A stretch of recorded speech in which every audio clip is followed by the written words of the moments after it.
Namaskar friends and welcome to this press conference. As you are aware, the Cabinet Committee on Economic Affairs and the Cabinet met today in New Delhi. To brief you on the important decisions approved by the Cabinet, we have with us Honorable Minister for Information and Broadcasting and Youth Affairs and Sport, Shri Anurag Singh Thakurji. My warm welcome to the Honorable Minister. After the briefing, we'll take some questions related to the Cabinet decisions only. Over to HMIB, sir. नमस्कार मित्रों, कृषि एवं ग्रामीण विकास के क्षेत्र में short term cooperative credit की महत्वपूर्ण भूमिका है और इस क्षेत्र में देश में 351 डिस्ट्रिक्ट सेंट्रल कोऑपरेटिव बैंक्स हैं, 33 कोऑपरेटिव स्टेट कोऑपरेटिव बैंक्स हैं और तथा लगभग 63,000 PACs हैं, primary agriculture credit societies. NABARD ने के प्रयासों के द्वारा जहां राज्य स्तरीय एवं जिला स्तरीय कोऑपरेटिव बैंक्स को कोर बैंकिंग सॉल्यूशंस पर आ गए हैं, पैक्स अभी भी इससे बाहर हैं और सहकारिता के क्षेत्र को बड़ी गंभीरता के साथ जिस तरह से माननीय प्रधानमंत्री मोदी जी की सरकार ने लिया है और जो निर्णय समय समय पर हो रहे हैं, जहां आज एक बड़ा निर्णय उस दिशा में किया गया है कि देश की 63,000 प्राइमरी एग्रीकल्चर क्रेडिट सोसाइटीज़ को कंप्यूटरीकरण की यानी कि कंप्यूटराइजेशन की मंजूरी दे दी गई है, जिसका उद्देश्य पैक्स की दक्षता बढ़ाना, उनके संचालन में पारदर्शिता और जवाबदेही को लाना और पैक्स को अपने व्यवसाय में विविधता लाने और कई गतिविधियां और सेवाओं को शुरू करने की सुविधा प्रदान करने की सहायता भी मिलेगी। इस परियोजना का कुल बजट जो खर्च होगा वो लगभग 2,516 करोड़ रुपये खर्च होगा, जिसमें से भारत सरकार 1,528 करोड़ रुपये खर्च करेगी। अगले 5 वर्षों में 63,000 प्राइमरी एग्रीकल्चर क्रेडिट सोसाइटीज़ को कंप्यूटराइजेशन की प्रक्रिया को पूरा किया जाएगा। इस प्रोजेक्ट के अंतर्गत पैक्स के कार्यों को जहां एक और कंप्यूटराइजेशन करने का काम किया जाएगा, वहीं पर इसमें कंप्यूटर हार्डवेयर, ERP सॉल्यूशन यानी कि सॉफ्टवेयर हो या PMU की सुविधा हो, ट्रेनिंग मेंटेनेंस सभी सम्मिलित हैं और एक पैक्स के कंप्यूटराइजेशन पर लगभग 3,91,000 रुपया खर्च आएगा और जो पैक्स पहले से जिनका कंप्यूटराइजेशन हुआ है उनको भी 50,000 रुपया पर पैक के हिसाब से उसको पैसा दिया जाएगा, ताकि वो अपना सॉफ्टवेयर एक कॉमन सॉफ्टवेयर के रूप में बनाए और इंटीग्रेट बाकियों के साथ कर सके। इस प्रोजेक्ट के क्रियान्वयन से सभी पैक्स और हमारे जो DCC भी हैं यानी कि डिस्ट्रिक्ट सेंट्रल कोऑपरेटिव बैंक्स या बिजनेस कॉरेस्पॉन्डेंट के रूप में बैंकिंग सर्विस उपलब्ध करवा सकेंगे। रोजगार के अवसर भी बढ़ेंगे और इससे सेवाएं भी ज़्यादा बढ़ेंगी। इसके लिए इनके सॉफ्टवेयर और कोर बैंकिंग सॉल्यूशन के बीच डाटा आदान प्रदान की व्यवस्था भी होगी और पैक्स का जो सॉफ्टवेयर है को विभिन्न गवर्नमेंट पोर्टल्स के साथ भी लिंक किया जाएगा। इस प्रोजेक्ट की सस्टेनेबिलिटी को सुनिश्चित करने के लिए हर 200 पैक्स के ऊपर एक सपोर्ट यूनिट बनाया जाएगा और ये सपोर्ट सेंटर्स जो हैं एक state level PMU project management unit के रिपोर्ट करेंगे और राज्य सरकारें जो है इन कार्यों का ओवरऑल सुपरविजन करेंगी।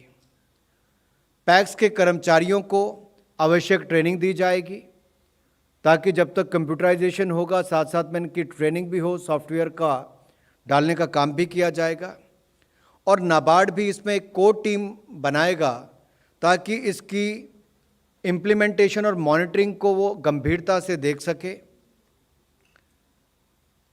इससे फाइनेंशियल इंक्लूजन को भी बढ़ावा मिलेगा, विशेष तौर पर किसानों को और कृषि कार्यों से जुड़े हुए विशेष रूप से छोटे और सीमांत किसानों को इसका लाभ मिल पाएगा और बेहतर सुविधाएं भी उपलब्ध होंगी। इंटरेस्ट सबवेंशन स्कीम हो, प्रधानमंत्री फसल बीमा योजना हो या डायरेक्ट बेनिफिशियरी ट्रांसफ़र हो, इन सब का लाभ उनको इसके माध्यम से मिल पाएगा। पैक्स के ट्रांजैक्शन कॉस्ट में भी कमी आएगी और देश भर में पैक्स के अकाउंटिंग और MIS में एक समान स्टैंडर्ड लागू किए जाएंगे। इससे कुल मिलाकर किसान और हमारे एग्रीकल्चर कोऑपरेटिव्स के सेक्टर से जुड़े हुए लाखों नहीं करोड़ों लोगों को इसका लाभ मिलेगा। दूसरा निर्णय जो किया गया है उसके लिए अगर मैं कहूँ तो वर्तमान में देश में उत्पादित 99% यानी कि 99% क्रूड सरकारी रिफाइनरीज को एलोकेट किया जाता है। ये व्यवस्था तब से चली आ रही है जब से क्रूड ऑयल का उत्पादन पब्लिक सेक्टर कंपनीज करती थी और रिफाइनरी की भी पब्लिक सेक्टर कंपनीज ही करती थी। आज cabinet committee on economic affairs ने प्रधानमंत्री जी की अध्यक्षता में deregulation of sale of domestically produced crude oil को मंजूरी दे दी है। अब क्रूड ऑयल और कंडेंसेट का एलोकेशन बंद हो जाएगा। ये निर्णय 1 अक्टूबर 2022 से प्रभावी होगा।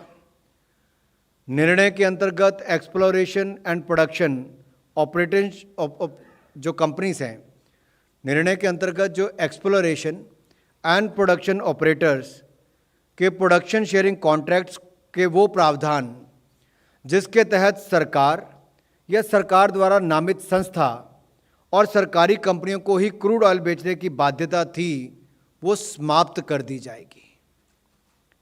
अब सब E&P कंपनीज अपनी फील्ड के क्रूड ऑयल को घरेलू बाजार में बेचने के लिए पूरी तरह से स्वतंत्र होंगी। यानी कि जो कंपनीज एक्सप्लोरेशन क्रूड ऑयल की करती थी, अब उनको केवल सरकारी कंपनियों को ही नहीं बेचना है, वो घरेलू बाजार में किसी भी कंपनी को बेचने के लिए पूरी तरह से स्वतंत्र होगी। सरकारी राजस्व यानी कि रेवेन्यू जैसे कि रॉयल्टी, सेस इत्यादि यूनिफॉर्म तरीके से सभी कॉन्ट्रैक्ट्स पर निर्धारित किए जाएंगे। पहले की तरह निर्यात यानी कि एक्सपोर्ट की अनुमति नहीं रहेगी। So whatever they going to explore and produce that will be sellable only in the domestic market, but they will have a freedom not only to sell it to the government companies but also to any private company. They will be free to doing so. ये निर्णय आर्थिक गतिविधियों को और बढ़ावा देगा, upstream तेल और गैस क्षेत्र में निवेश करने को और प्रोत्साहन देगा और 2014 से शुरू किए गए टारगेटेड ट्रांसफॉर्मेटिव रिफॉर्म्स की श्रृंखला पर आधारित होगा। इस दौरान तेल और गैस के उत्पादन, बुनियादी ढांचे और विपणन से संबंधित नीतियों को और अधिक पारदर्शी बनाया जाएगा। व्यवसाय करने में आसानी और ऑपरेटर उद्योगों को अधिक लचीलेपन की सुविधा भी इन सुविधाओं से और बढ़ेगी। सो क्लियरली इससे साफ ये पता चलता है कि तदुपरांत क्रूड के उत्पादन और रिफाइनिंग में प्राइवेट सेक्टर की एंट्री की अनुमति दे दी गई है और दोनों क्षेत्रों में प्राइवेट सेक्टर की कंपनियां भी कार्यरत हैं, एक्सप्लोरेशन में भी और प्रोडक्शन में भी। इन बदली हुई परिस्थितियों में डोमेस्टिक क्रूड ऑयल केवल सरकारी रिफाइनरीज को एलोकेट करने का कोई औचित्य नहीं रह जाता है। सो ऐसा करने से क्रूड ऑयल के उत्पादकों को प्राइसिंग और मार्केटिंग रिफॉर्म्स की पूरी स्वतंत्रता होगी, पूरा फ्रीडम होगा। इससे उन्हें अधिक से अधिक क्रूड ऑयल उत्पादन के लिए प्रोत्साहन भी मिलेगा। अगर मैं आज के परिप्रेक्ष्य में बात करूं तो 2018-19 में जो E&P प्रोड्यूसर्स हैं उन्होंने जो एलोकेट किया था, क्योंकि सरकार के द्वारा उसको एलोकेट किया जाता है उसके बाद, तो एलोकेशन का रिफाइन कितना हुआ 2018-19 में मात्र 71% हो पाया और 2019-20 में मात्र 59% हो पाया। तो केवल लिमिटेड लोगों तक उसको देने की बजाय इसको ओपन किया गया ताकि लोकल क्रूड जो प्रोडक्शन है और जो एक्सप्लोर भी कर रहे हैं उसका ज़्यादा लाभ यहाँ पर हो सके और इंपोर्ट पर हमारी जो निर्भरता उसको भी और कम किया जा सके। ईज़ ऑफ डूइंग बिजनेस भी होगा, ज़्यादा इन्वेस्टमेंट भी आएगी, ज़्यादा रोजगार भी होगा और कहीं ना कहीं जो हम एक्सप्लोर कर रहे हैं उसको भी और करने में ज़्यादा लाभ मिल पाएगा। ये कुछ निर्णय दोनों आज के हैं जो CCA से जुड़े हुए हैं, ये मैंने आप सबके सामने रखे हैं। इस पर आपके मन में कोई सुझाव विचार हो तो आप पूछ सकते हैं। जी Thank you, sir. मैं बोल दूंगा, अंत में बोल दूंगा एक बार। Yeah, 105. Ji Anurag ji, can you tell us what is the quantum of domestic production of crude vis-a-vis the total consumption in India? अगर अभी आप देखेंगे तो डोमेस्टिकली 85% जो क्रूड है वो इंटरनेशनल मार्केट से प्रोक्योर किया जाता है। मात्र 15% ही देश के अंदर क्रूड ऑयल जो प्रोड्यूस किया जाता है एक्सप्लोरेशन और प्रोडक्शन के थ्रू उपलब्ध करवाया जाता है, जो लगभग 30.49 मिलियन मेट्रिक टन्स है। 2021 का मैं आंकड़ा आपको दे रहा हूँ, और ये भी सेंट्रल पब्लिक सेक्टर एंटरप्राइजेस को, रिफाइनरीज को दिया गया है सरकार के द्वारा। और इसमें जो नॉमिनेटेड फील्ड्स हैं वो ONGC और OIL को 76% यानी कि लगभग 23 मिलियन मेट्रिक टन्स इनके द्वारा कॉन्ट्रैक्ट्स हमने दिए गए हैं, और 23% लगभग NELP रिजीम को दिए गए हैं।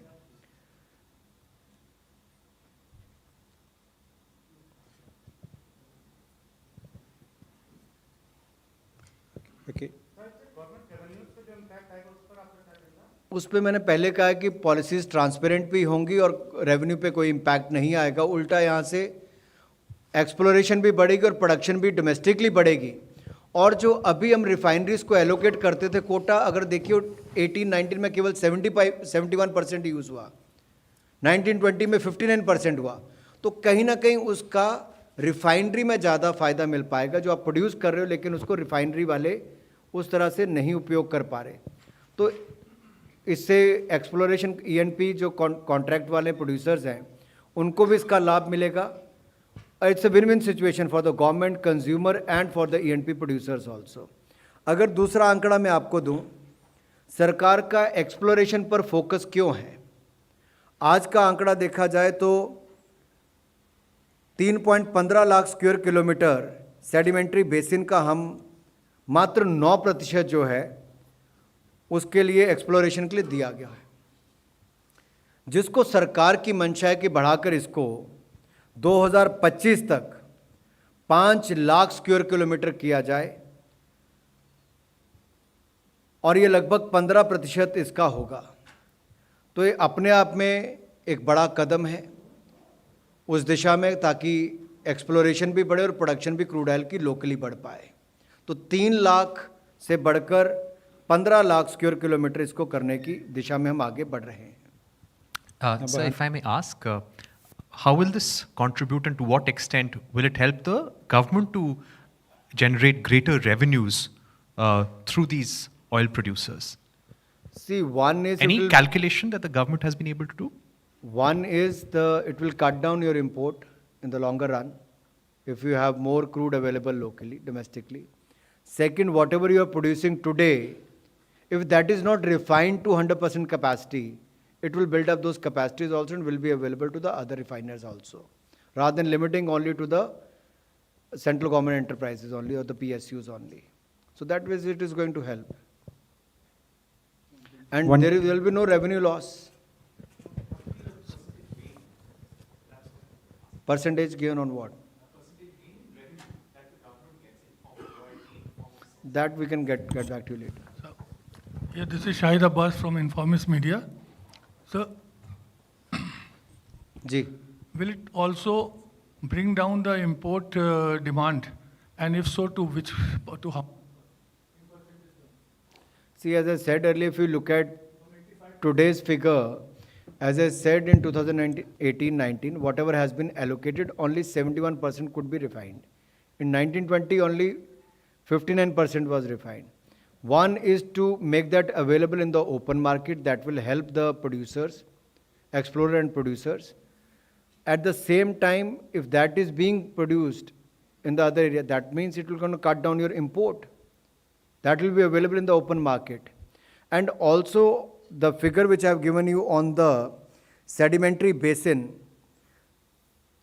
as of today, it is only 9% of the total available, which comes to about 3.15 lakh square kilometer.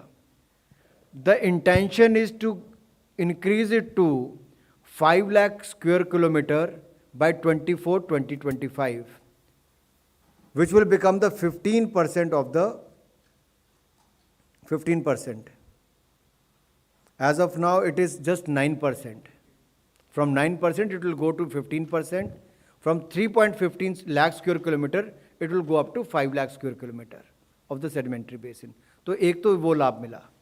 दूसरा, अगर आप पहले भी देखोगे, इथेनॉल में भी सरकार ने जो निर्णय लिया था, 2014 में केवल 1.14% मिक्स होता था, वो बढ़कर 10% हो गया. वो भी हमने समय से पहले अचीव किया है.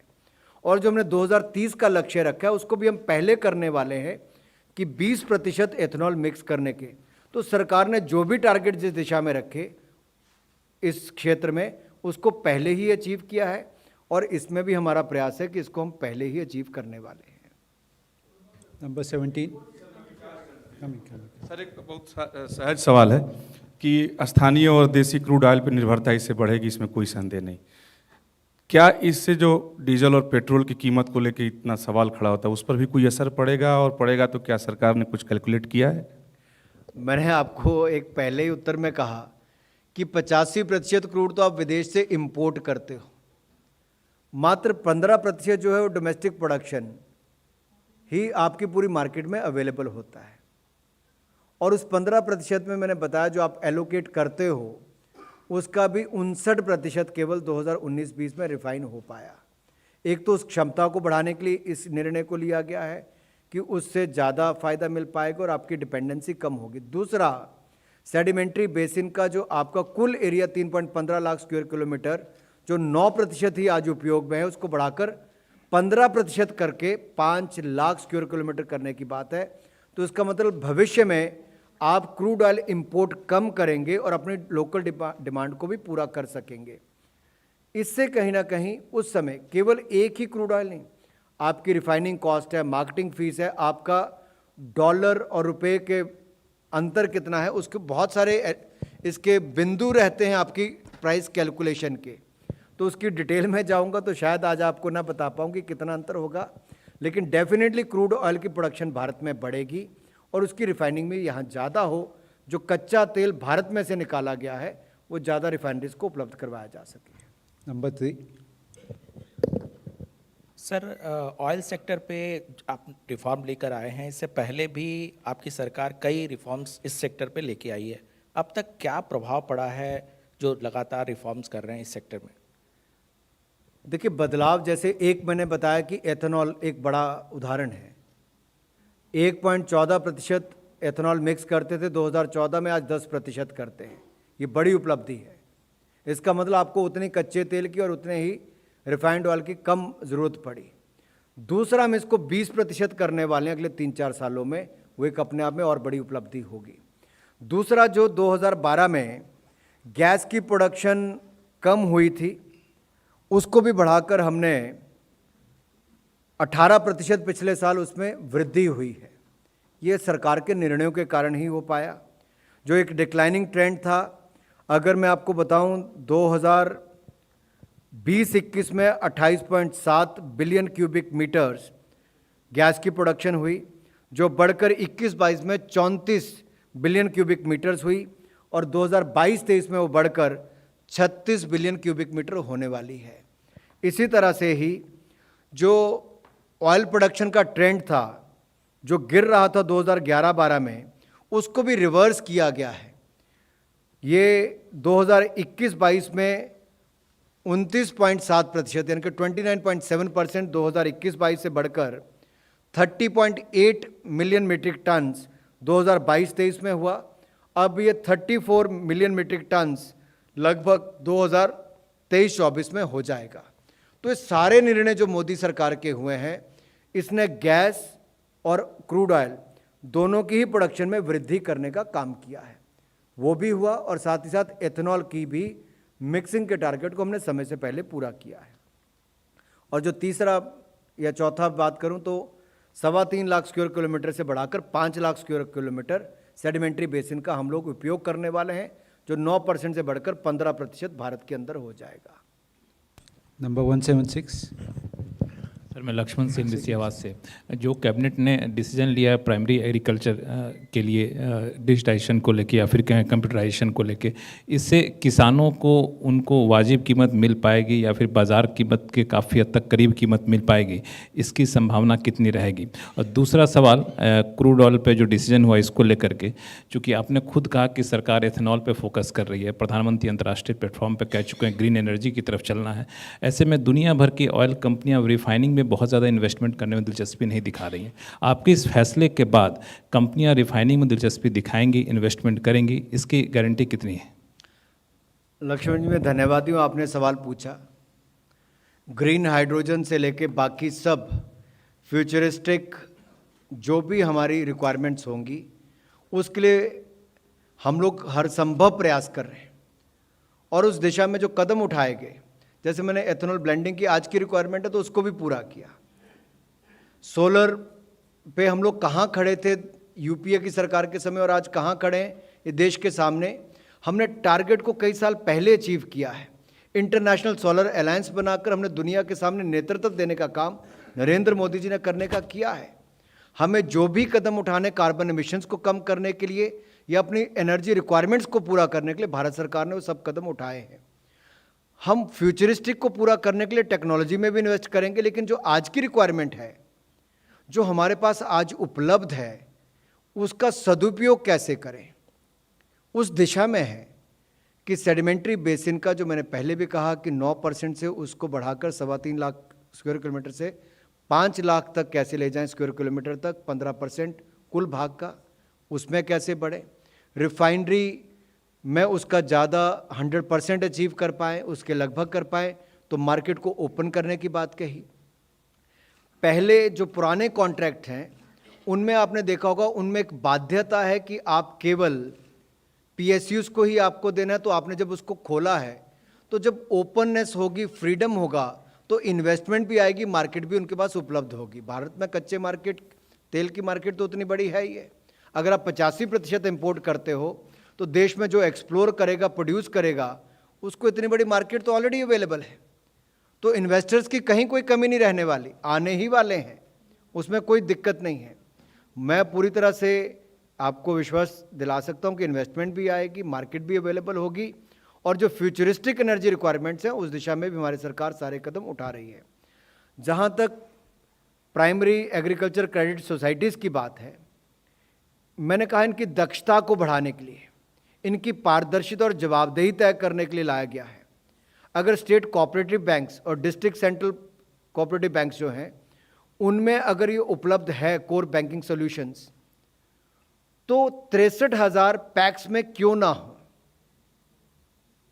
इससे उनकी क्षमता भी बढ़ेगी, दक्षता बढ़ेगी, और साथ में उनको सारी सुविधाएं मिलने वाली हैं। कोर बैंकिंग सॉल्यूशन से फाइनेंशियल इंक्लूजन की बात करें, आप बैंकिंग लोन की बात करते हैं, नाबार्ड उसको भी पहले देता है, सरकार उस पर सब्सिडीज़ भी देती, कम इंटरेस्ट पे देती है, लेकिन वो बैंकिंग मित्र बनेंगे या बाकी और सुविधाएं इसके माध्यम से दे सकेंगे। बहुत सारी ऑप्शंस हैं, पॉसिबिलिटीज़ इसमें आती हैं, जैसे दूध मंडी से हो, गैस वितरण की बात हो, मुर्गी पालन, मत्स्य पालन, इस तरह की बहुत सारी सुविधाएं भविष्य में हो सकती है। लेकिन अगर बैंकिंग की सुविधा बहुत बड़ी बात है, आपको 5 किलोमीटर दूर ना जाना पड़े, आपकी अपनी कोऑपरेटिव सोसाइटी पे उपलब्ध है, तो कितना रोजगार भी मिलेगा, टेक्नोलॉजी का उपयोग भी होगा, और राज्यों को भी इसका लाभ मिलेगा कि जब कोऑपरेटिव, आप बहुत सारे राज्य ऐसे उदाहरण हैं, और मैं गुजरात का उदाहरण सबसे पहले इसलिए देना चाहता हूं कि प्रधानमंत्री मोदी जी जब मुख्यमंत्री थे गुजरात के, उन्होंने उस समय कंप्यूटराइजेशन इनका कर दिया था। आज वहाँ की कोऑपरेटिव सेक्टर आज इतना मजबूत क्यों है? टेक्नोलॉजी का उपयोग किया था, और मोदी जी की सरकार में टेक्नोलॉजी का उपयोग कहीं पे भी आया है। चाहे डीबीटी की बात करें, जनधन की बात करें, आधार की बात करें, जैम ट्रिनिटी की बात करें, ट्रांसपेरेंसी भी आई, अकाउंटेबिलिटी भी आई, और इसमें जो सिस्टम के कारण खातों में पैसा भेजा गया, वो अपने आप में दिखाता है कि टेक्नोलॉजी ने कैसे लाभ पहुंचाया है। UPI Bhim digital payment system आज दुनिया भर के लिए एक उदाहरण बना है। $1 ट्रिलियन की ट्रांजैक्शंस अपने आप में बहुत बड़ी बात है। तो आज आप लिख कर ले लीजिए, पैक्स में ये जो रिफॉर्म्स लाई जा रही सहकारिता मंत्रालय के द्वारा प्रधानमंत्री मोदी जी के नेतृत्व में, एक बहुत बड़ा क्रांतिकारी कदम है। ये ऐतिहासिक कदम है जो टेक्नोलॉजी भी लाएगा, जिसके कारण पारदर्शिता और जवाबदेही भी तय होगी और हमारे सहकारिता क्षेत्र में दक्षता भी और बढ़ेगी पैक्स के माध्यम से। कि इसी से मिलता जुलता सवाल है कि जो कॉर्पोरेटिव बैंक है जो इसको आधुनिकीकरण जो कंप्यूटराइज करेंगे, इसका पैसा पूरा सरकार देगी क्या? देखिए, मैंने कहा कि जो स्टेट कोऑपरेटिव बैंक्स हैं और डिस्ट्रिक्ट सेंट्रल कोऑपरेटिव बैंक्स, इनका कंप्यूटराइजेशन पहले ही कर दिया गया है, लेकिन 63,000 जो primary agriculture credit societies PACS हैं, उनका कंप्यूटराइजेशन करना बाकी है। जो आज तक किसी ने सोचा नहीं, वो मोदी जी की सरकार ने सोचकर कंप्यूटराइजेशन करने की शुरुआत की है। इसमें 2,516 करोड़ रुपया खर्च आएगा और इसमें से लगभग 1,500 करोड़ रुपया भारत सरकार खर्च करने वाली है। इनके बड़ा भाग भारत सरकार खर्च करे, बाकी कुछ नाबार्ड करेगी, कुछ राज्य की सरकार करेगी। 267. Mr. Thakur, I'm Ravi Shankar Kapoor, a freelance journalist. You mentioned that we know 85% crude we import, we depend on imports. Now, this has been going on for decades. Your government is here for 8 years, and Manmohan Singh, Vajpayee, previous governments were there. So, why is it, would there ever be in the foreseeable future a time that our dependence would be minimized, say 25%? See, if you look at, it's a good question. Let me say this. If the ethanol blending has gone up from 1.14% to 10%, that means some dependency has come down. Now, further it will go up to 20%, that will further cut down the requirement of the crude. And once your exploration and production in the country increases from the basin area, which will be increased from 9% to 15%, that means the domestic crude oil availability will be much more. That will cut down your imports also. So that means further going to cut down from 85% to much lower. Apart than that, moving towards the electrical vehicles, to the futuristic technology of green hydrogen and all that, which may come in future, that will further cut down your dependency on the import of crude oil. Ravindra ji. Sir, आपने गुजरात का उदाहरण दिया, हम बिहार का दे रहे हैं कि PACS के आधुनिकीकरण के लिए बहुत बड़ा कदम आपने उठाया है, पारदर्शिता की बात कही, लेकिन सबसे बड़ा जो इनिशियल वहाँ पर परेशानी होती है, चाहे कहीं भी होती है पैक्स में, जो पैक्स का चेयरमैन होता है या जो भी बड़े अधिकारी उसमें होते हैं, वो किसानों से जो खरीद करते हैं उसमें उनकी लाइकिंग डिसलाइकिंग होती है और पेमेंट में भी लाइकिंग डिसलाइकिंग होती है, डिले भी होता है, लेते नहीं है, खरीदते नहीं। क्या इस पर भी कोई लगाम लगेगा इस आधुनिकीकरण से इतने 1,000 करोड़ रुपया खर्च करने के बाद? देखिए, रिफॉर्म्स तो लगातार चलती है हर सरकार में, हम लोग भी बहुत सारी रिफॉर्म्स लेकर आए हैं। और जब मैंने कहा कि उसकी दक्षता बढ़ाने की हम बात करते हैं, उसमें पारदर्शिता, जवाबदेही लाने की बात करते हैं, उनके सभी कर्मचारियों की ट्रेनिंग का कंपोनेंट इसमें है। 200 PSCs के ऊपर एक यूनिट बनाया जाएगा जिसको वो रिपोर्टिंग होगी, और राज्य के स्तर पर भी एक प्रोजेक्ट मैनेजमेंट यूनिट होगा। तो इतना प्रावधान इसमें किया गया कि नाबार्ड भी एक कोर टीम बनाएगा, ताकि इस पे इतना चेक एंड बैलेंस हो कि इसकी अकाउंटेबिलिटी, इनके जवाबदेही पूरी तरह से तय की गई है। और कोऑपरेटिव सेक्टर को लेकर प्रधानमंत्री मोदी जी की बहुत गंभीरता है कि उसकी क्षमता को कैसे बढ़ाना है, किसानों को कैसे लाभ पहुंचाना है, और उसके माध्यम से व्यापार भी कैसे बढ़े, और सरकार की विभिन्न योजनाओं का लाभ, जैसे मैंने बैंकिंग मित्र से लेकर बाकी योजनाओं की बात कही, उसका लाभ भी कैसे PSCs के माध्यम से नीचे तक पहुंच सके। If there are no further questions, we'll close the press conference now. Thank you very much, sir. Thank you, friends.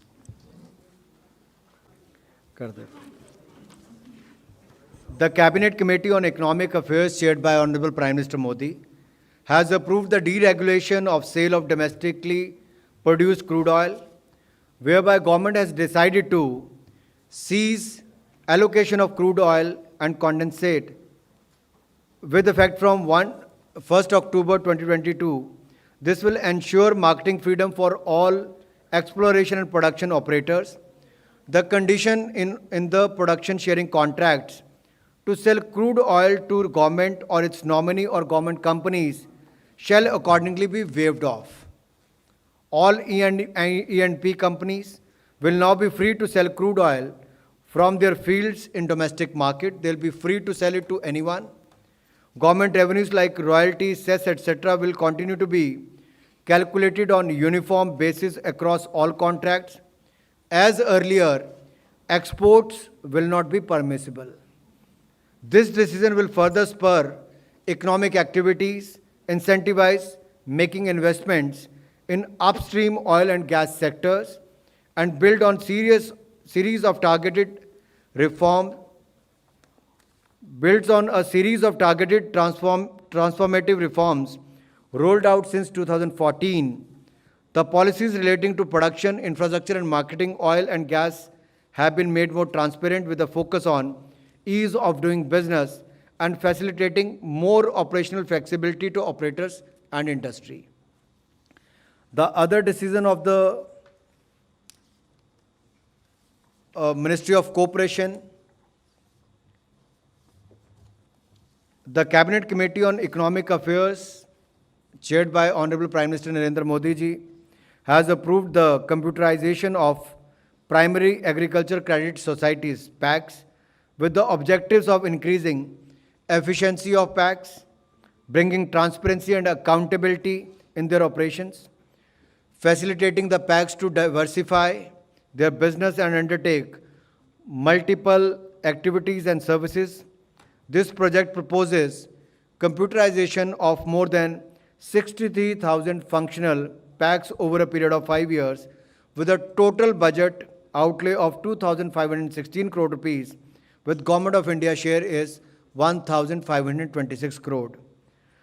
The primary agriculture cooperative societies constitute the lowest tier of the 3-tier short-term cooperative credit in the country, comprising of approximate 13 crore farmers as its members. So this is going to be a big reform in that sector, bringing in more transparency and accountability by computerizing all the 63,000 PACs. Once again, let me thank you all for being here. Thank you. Ji